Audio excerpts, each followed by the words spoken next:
Hello, we are looking today at the classic series of Leatherman. Leather Daddies. We are going from the Bond all the way through the Super Tool 300. This I see as a series of Leatherman, like a classic design, an extension of the old Leathermans, the first Leathermans, the PSTs, and the Super Tools that have been on the scene for about 30 years now. So the PST was the first Leatherman, and it was actually very similar to this guy here. You can still buy a signature series PST. They've been on the shop for about 3 years now, and they're sold for about $350 in Australia. And I noticed they're still on the sales on the site, so they may not be being snapped up as quick as they were hoping. I don't know, but anyway, you can either get a PST for that much, or you can get the extremely similar Bond for about $110. So that's why we're starting at the Bond. It is the lightest and the cheapest of this range here, and as you can sort of see, I hope, there's a style that goes through this range, and sort of they just kind of build on each other as they get more expensive and heavier. So cheapest and lightest being the Bond. Now, mini review, I think the Bond is the best cheap Leatherman that you can get. Your options of a cheap Leatherman are going to be this, the Rev, maybe the Sidekick or the Wingman, but even then, it's going to basically be this or the Rev.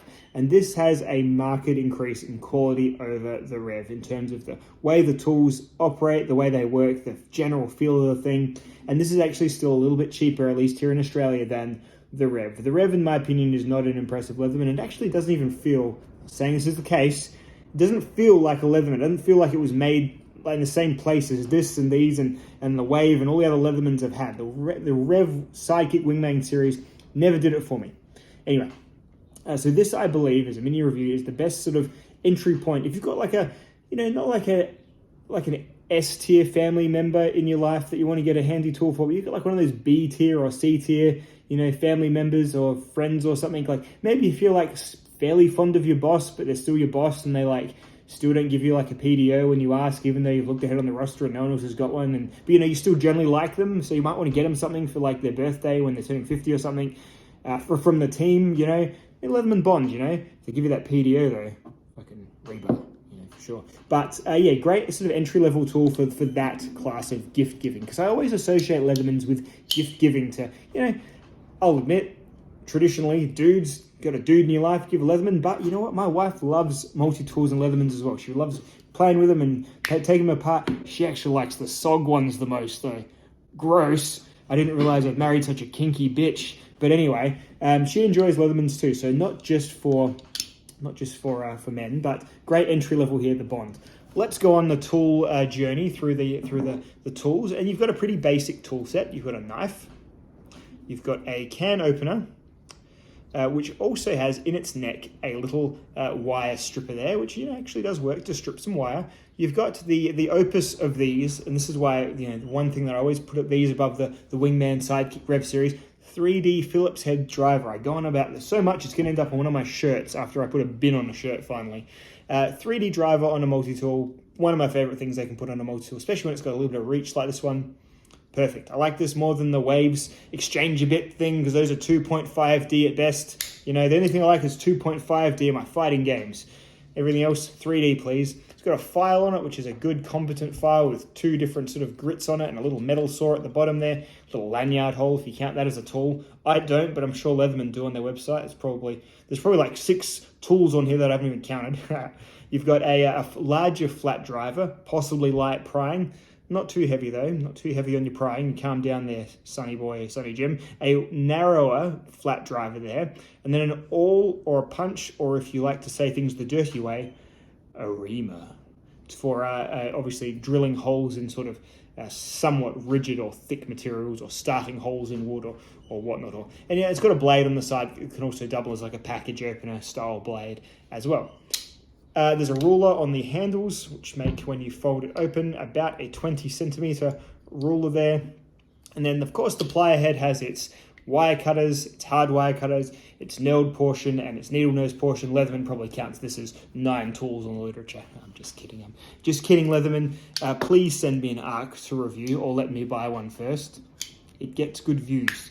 Right, so that's the Bond, and a great starting point. And as you sort of see, very similar stylistically to the others. Let's move on in price. Let's add another $60, and another 20 or 30 grams, and move up to the 2 rebars that are currently available. These are also available in black, as the super tool is sort of illustrating. Look at it, slick, dark. You know, you could be very tactical in your loud, clunky multi-tool usage. Okay. But anyway, looking at the rebar, 2 current variants of the rebar for about $175 here in Australia.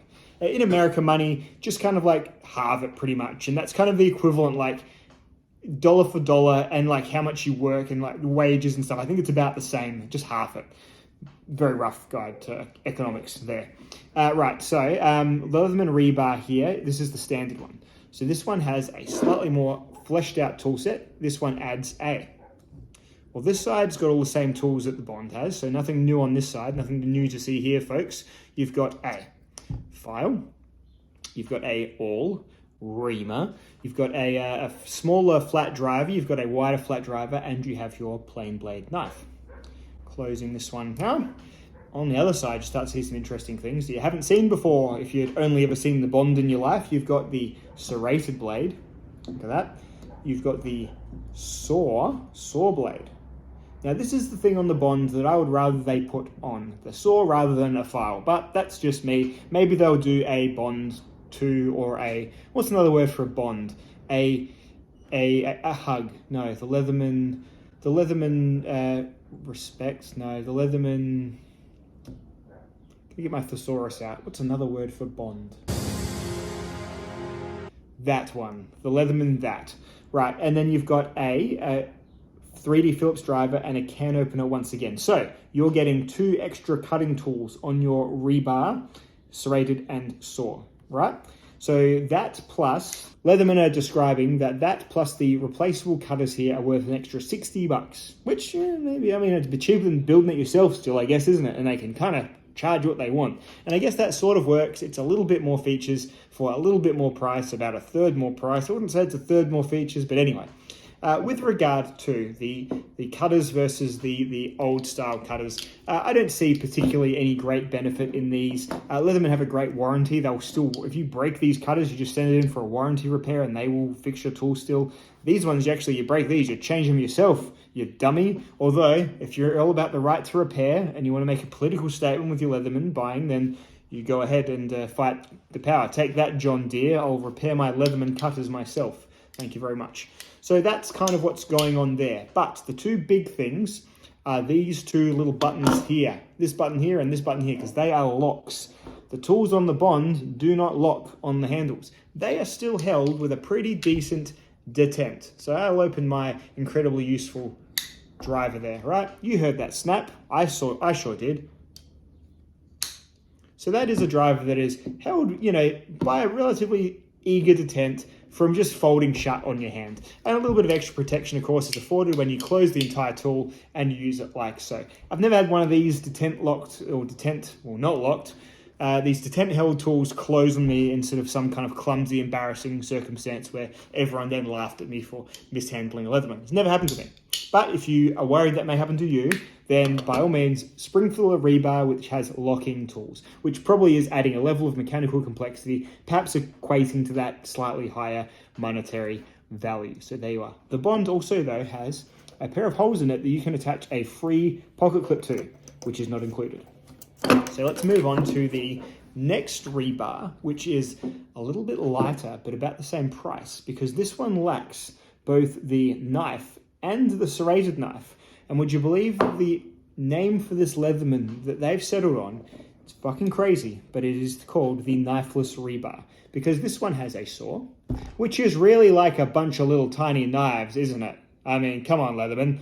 But anyway, and then it's got the file, and it's got the 3D Phillips driver. Good job, great work. You've got the can opener, which, well, some would say that's a blade too there, Leatherman. Busted.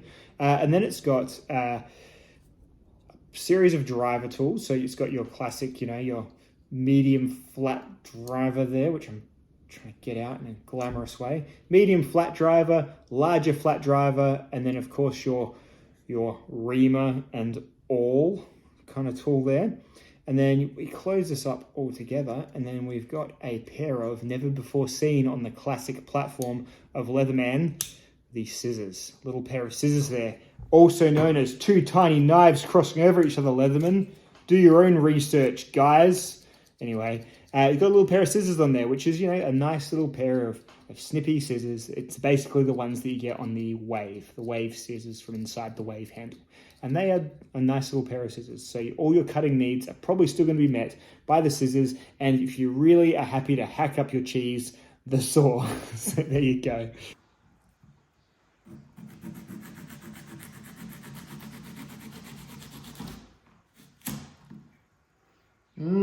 Fluffy. Righto, now we're going to move on to the big dog. The big daddy. In fact, Leatherman call this the big dog. No, they don't. But this is the Super Tool 300. Second iteration. No, the third iteration. Well, I guess the first iteration, yeah, it's the third iteration. I need to, is there a tool on here that teaches me words? I don't know. Right, so we've got the Super Tool 300. We're going to lay these boys down, apart from one, just for the size comparison. You see it's a bit meatier, a bit bigger than the little rebar here, that's for sure. And it is basically like a big chunky boy rebar, with all the same stuff as the rebar, pretty much, just everything on it is bigger like. So, and this one is the black oxide. I just chose it in black oxide because I wanted to sort of spice up my collection. And I've got lots of silver things, and I've got lots of black things. So when I looked at the Leatherman, I was like, well, I'll get a black one, I guess. Anyway, so the Leatherman Super Tool 300 has a big old knife blade, a big old file. It's got a, you guessed it, big old set of drivers there. So flat driver, larger flat driver, a big old reamer there for reaming big holes. And then that's that side. Okay. And then we've got, and again, all these tools are locking. You've got a big, meaty, serrated blade. This ain't no knifeless, you know, pansies tool out here. And then we've got a can opener again with a little wire cutter in its neck still. And even a longer shanked 3D Phillips blade. Goodness me, just look at that shank, it's so long. And then you've got a even smaller flat driver. So that's, by my count, 3 flat drivers, so extra tool bonus. And then you've got a pretty nice long Leatherman saw there as well. Look at it catching the light. How can something be so dark yet so lustrous? It's DLC black oxide type coating. It's not DLC at all, because this stuff rubs off like crazy. Cut something with this the first time, you'll know about it, that's for sure. It's got the replaceable wire cutters in the handle there as well. And on the outside is, of course, the rulers on the side. Yes, on the side, inches and centimeters, depending on which side you look at.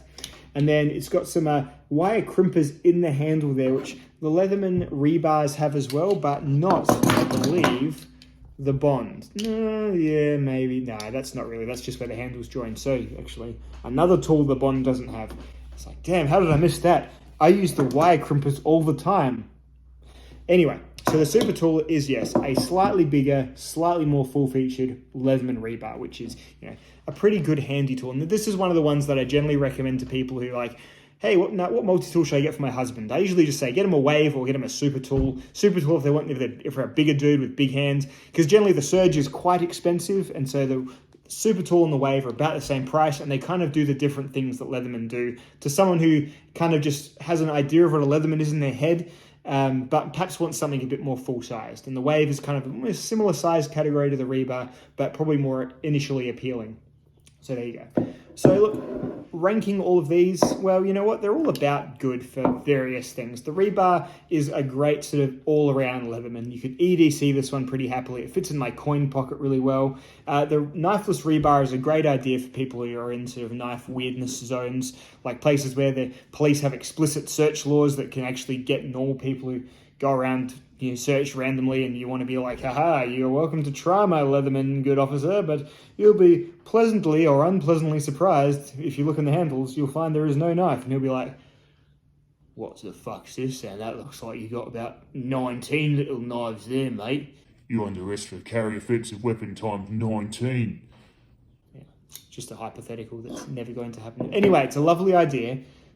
Without me, I'm slightly delirious today. I just went and got a tattoo, and I'm sort of in the tattoo drop right now, where I'm sort of got a second wind because I got a coffee on the way home, and then I'm sort of just pushing through so I can have a really good night's sleep at night tonight. So yeah, that's the range. Super tall, big, beefy, really recommendable for about anyone who's even got a rough idea of what they want their Leatherman to be. No scissors though. Rebar knifeless, great because it's got scissors. Great if you don't need a knife or you're in somewhere where a knife's a pain in the bum for you. Leatherman Rebar, great all-around Leatherman, really recommend it. Probably like my favorite of all these. And then the Bond is a great starter Leatherman. So this series really does have a lot. Apart from the liberal application of scissors across everything, it really is a good solid sort of range of Leathermans right there. So anyway, that's the video, I think. Hope you've enjoyed. I did it all in one take. I'm really impressed with myself. It'll be interesting to watch it back if I ever choose to publish this or not. I'm probably going to be like frothing at the mouth or something and I'm not even realizing it. Alrighty, the thing that has lots of people pause at these Leathermans is that the tools are all going to be, first of all, accessed from the inside of the handles. So not one hand opening at all. And there's actually like a couple of steps to open it. So if you need rapid reaction tools, you're going to be getting your multi-tool out. You're going to be opening it up. You're going to be identifying the side. You're going to be opening the tool up. And then you're probably going to be closing. I mean, you could use it like this, I suppose, if you happen to have the rest of the tool hanging around.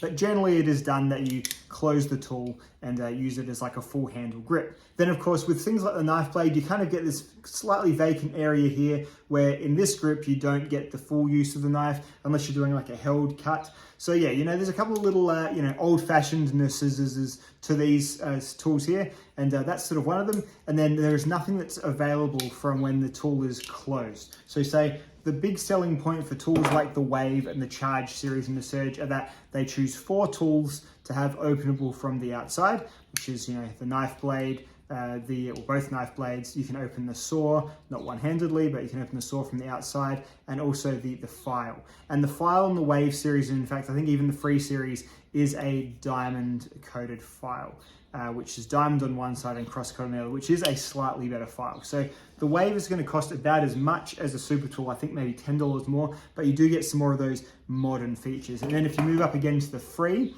you get entirely one-handed opening tools that are all sort of openable from the outside. Everything's opening one-handed, everything's sort of quicker access, but then a lot of the tools in the Free are sort of flatter and smaller, and there's a bit more going on mechanically, so they've had to shrink down a few of the tools. So there's always compromises with the Leatherman range, and of course there is the new Leatherman Arc, which comprises of somewhat a Wave-ish sort of driver kit and bit system, but then the Free series magnets, and then a MagnaCut blade. So that's just come out, so you can watch a few videos on that. Here in Sleephold, Australia, we're probably getting them in 2027 or something. So again, Leatherman, help a brother out. I'm happy to pay for it, but send one along and I'll do a nice old steel test, 420 versus 154 versus S30V versus MagnaCut. I got all the steels on all Leatherman, so that'd be a nice video. Everyone think you were cool, just saying. So that's the main difference though between these sort of more classic range of Leatherman and the rest of the Leatherman lineup. Anyway, see you in the next one. Goodbye.